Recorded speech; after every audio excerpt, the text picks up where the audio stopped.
central midfield, defensive midfield player, where he can work his way left and right across the pitch and try with Bruno on the right. I just don't understand why, when he's come from AC Milan and he was doing that for them, captain Italy, doing this job in the central position, he's now playing on the right, and he's our second most expensive player. I just don't get it.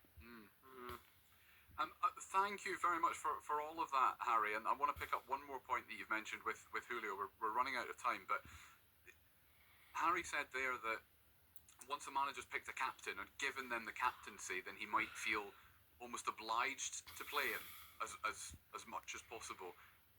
We've got a former manager in the studio, so I can ask you this question. Does that ring true? Are you almost saying he will play every week if he's fit once you've named him as captain? Well, I think, normally that's what happens. When you give that role to a player that you trust,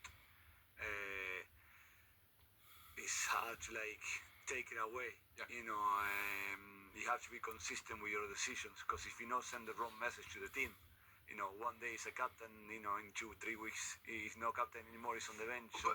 Well, that's it. Yeah, I suppose he could still be the captain, but not on the pitch. Yeah, you don't have to take the captaincy away in theory, but I guess in practice you are if he's not playing. Yeah. Well, I mean, if he's consistent not playing well, then you have to treat everyone the same, and if he's not playing well, he have to come out regardless, because at the end of the day, the manager is looking the best for the team, not for one player.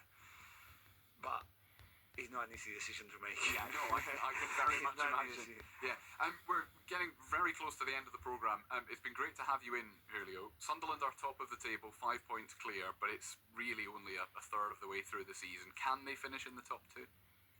If they carry on playing the way they're playing with the same confidence, I believe so.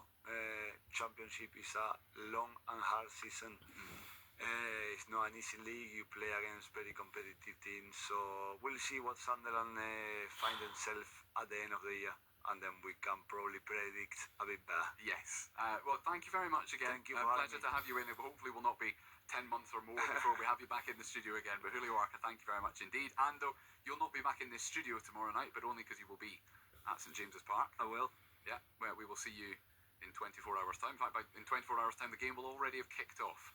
Because Total Sport is live from St James's Park. Simon Pride is back tomorrow at 6 o'clock, of course, as always, building up to Newcastle United against Chelsea in the Carabao Cup, a 7:45 kickoff. We'll get the team news an hour before kickoff as well, but that will be our main focus tomorrow evening. In the meantime, keep listening to us, because coming up after the news is Joel Mitchell, and we'll see you tomorrow.